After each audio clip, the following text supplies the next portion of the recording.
only magnified in LA. It's not unusual to see people with a house that's upside down and the mortgage is $10,000 a month.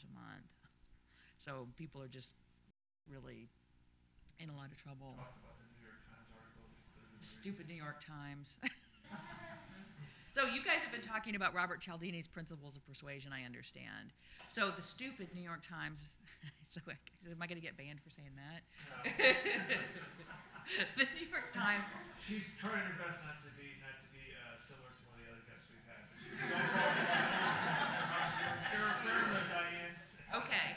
So what the New York Times has done to me personally at this point is they're normalizing staying together because you say you can't afford to get divorced, right? So this December 30th article comes out and it says that people are not able to afford to get divorced, so people are choosing to stay together.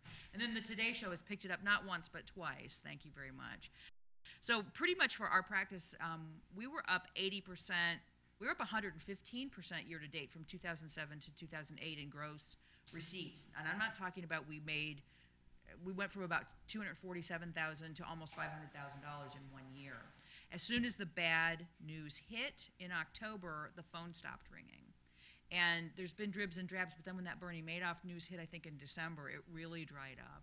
And so it's been a very interesting situation. I think one of the sea changes that happened last year was that as finances got more tight, people were paying more attention to how they spent money. Mediation's a better value, and so people who were getting divorced were choosing that. I think at this point, particularly in Los Angeles, people are just paralyzed with fear. They don't know what's going to go on. I mean, I know for myself, I'm not spending $1. I don't need to.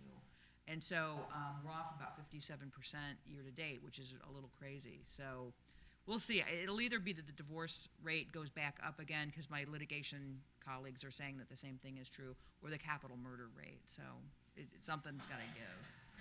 You laugh.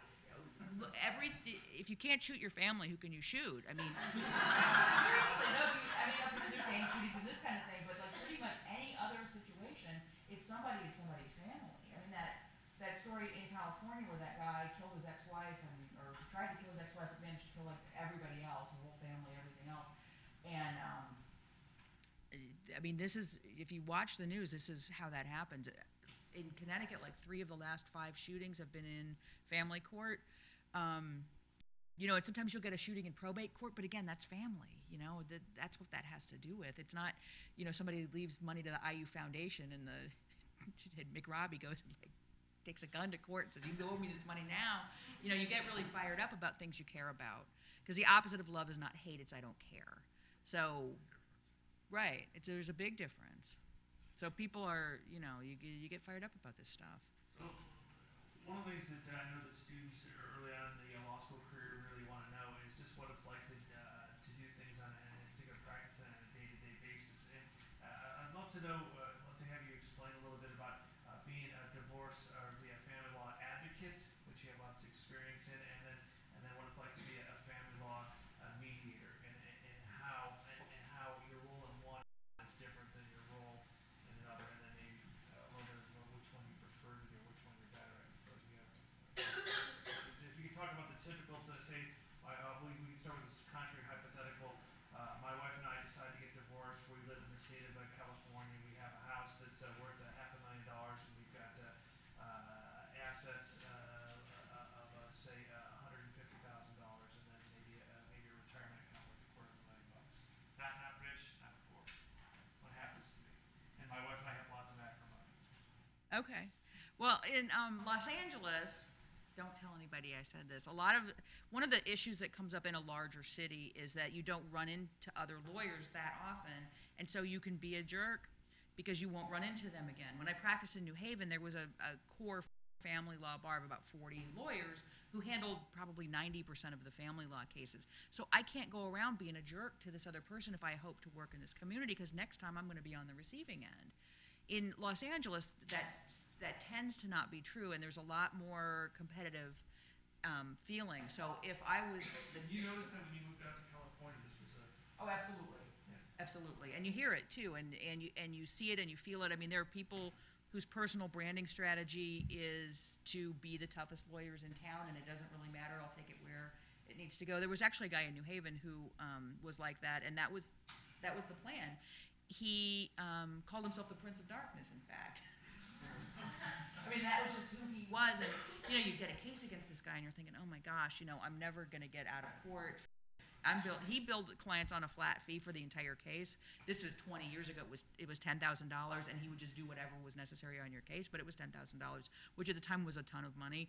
And now I can't imagine what that fee would be. But he was just in court all day long every day, and what he would do is just churn the thing until he ran you out of money or patience. And pretty much all of the clients involved in those particular divorces would end up in bankruptcy.